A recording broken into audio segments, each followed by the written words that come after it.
Brad Garlinghouse on 60 Minutes tonight. A lot of you warned me walking into this that it would be a hit piece. I didn't see it coming. I don't watch this kind of stuff. I didn't really know what to expect. But I'll tell you what, its biggest crime was it was just boring, in my opinion.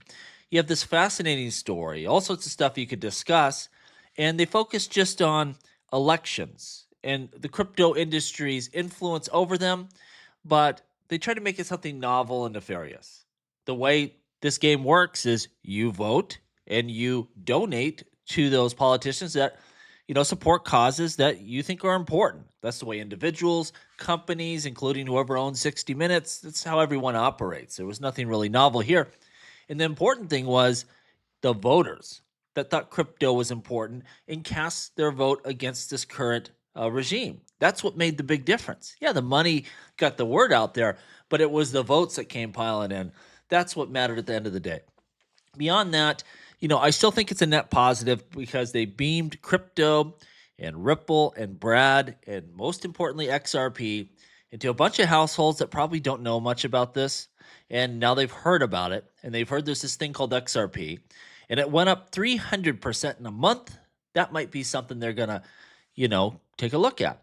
And they may not start a Coinbase or Kraken account, but they may already have a Robinhood account. And if they don't, soon we'll have ETFs and crypto is going to keep going up in value and they're going to see it on the news and say, you know what, I heard about that. And I saw that CEO on that show. So I think it will pay some dividends. Now, here's the question. How many people watch 60 Minutes today? Because when you look at this, you have this probably pretty interesting 90-minute conversation going on between Brad and the interviewer, and they edit it down to this really small segment. It just wasn't that good. So I don't know how many people actually watch 60 Minutes at this point in time. But, I think they'll get some people from this, and those people will talk to others, and the word spreads. Was it worth Brad's time or not for this agitation? Probably not. But I think we'll get something out of it all the same. I said this going into it, this argument that, the SEC is just simply doing their job. But due to fraudsters like FTX, that's what caused all of this attack on crypto. It's quite stupid. It would be like saying, well, Enron blew up, and we decided to go after Apple, Amazon, and Google because of Enron's fraud. Like, you don't go after the good actors because there's fraudulent people out there. That doesn't protect investors. It makes no sense. But at the end of the day, like I said, who cares? Why are we really even having this discussion? The people have spoken and they fired that regulatory regime. They've been shown the door. So whatever we think about them is irrelevant. They're gone. They're done. We're moving on from that. And I think that's the most important thing really to remember. Now, Daniel had the following to say about the interview. He said, absolute train wreck. Whoever thought this would be cool to air should clean their desk on Monday. And that's a good question. Who over at Ripple set this up?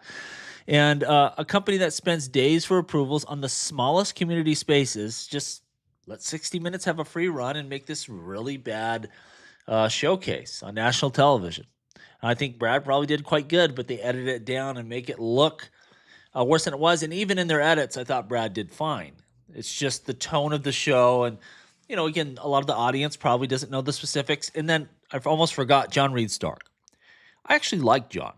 And I don't mind if somebody's anti-crypto, but here's the issue. Don't spice up reality.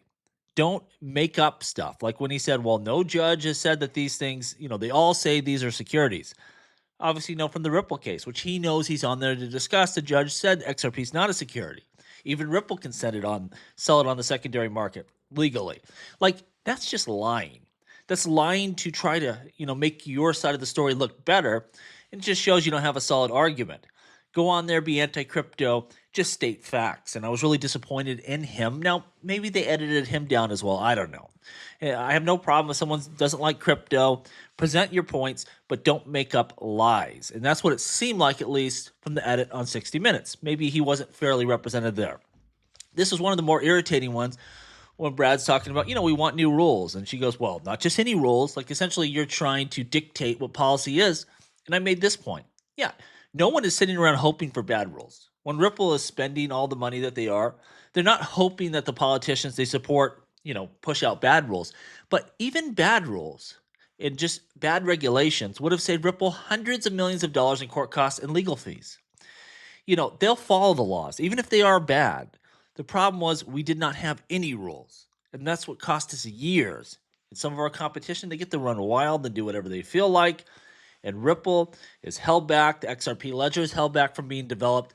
And it just costs hundreds of millions of dollars by having absolutely no rules. So, yeah, we don't want bad rules, but that would be even better than what we have right now for a lot of players in this industry. And I just thought that was a really annoying question. Now, Jeremy Hogan said the following: 16-minute piece was great for Ripple and XRP, which I agree. Again, it beams their name into a lot of households that don't know anything about this stuff.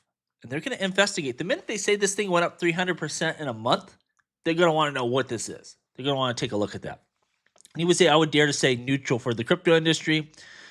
Garlinghouse is an articulate advocate for the industry and came across as reasonable and smart. Again, I think Brad did fine. Not a problem there. 60 Minutes chose John Reed Stark to play the devil's advocate, and he can do that quite well. And if he would have done that honestly, I wouldn't have had a problem with him. Again, that's fine to have an open discussion. You don't like the crypto industry, you have fair points, put them out there. Just don't spice it up. That's my issue there. And he says, just like he writes on Twitter, it was bombastic and over the top. Absolutely correct. Ripple and XRP get a solid A. Crypto gets a B minus, and Anti-Crypto Coalition gets a C minus. I mean, it should be AAF because that's the future. Crypto is going to move on. This is where the innovation is going to be. And if you're anti-crypto, you're not going to be around for long. And I think legacy media like 60 Minutes, no one's going to watch this. Even if you had an adversarial host on on a podcast or something like that, the whole interview would be aired. It wouldn't be edited down to this little tiny chunk. And I think it would be a much more interesting discussion. Podcasts, YouTube, all this kind of stuff is far better than what we saw here tonight. Again, I don't watch 60 Minutes ever, so maybe this was just a bad episode. You can let me know down below. As always, please like, please subscribe. The revolution will be televised right here on Jungle Link.